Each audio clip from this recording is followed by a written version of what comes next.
Penyanyi Gisela Anastasia mengungkapkan reaksinya ketika pertama kali melihat video syur miliknya tersebar ke dunia maya. Video tersebut adalah video masa lalunya bersama lelaki berinisial MYD.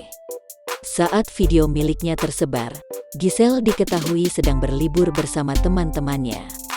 Hal tersebut ia ungkapkan dalam kanal YouTube Boy William yang tayang pada Kamis, tanggal 11 Maret tahun 2021.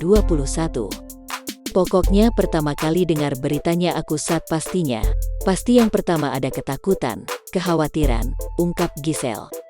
Ia sudah melewati proses yang panjang untuk meninggalkan masa lalunya pada saat bersama MYD.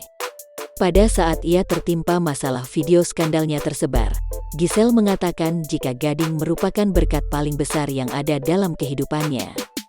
Dia ada selalu di paling depan gitu untuk support, ungkap Giselle. Giselle yakin, Gading menyimpan banyak kekhawatiran di balik sikap supportnya kepada mantan istrinya itu. Dia pasti banyak kekhawatiran, mikirin Gempi kali ya, kita semua mikirin Gempi, ungkap ibu satu anak ini.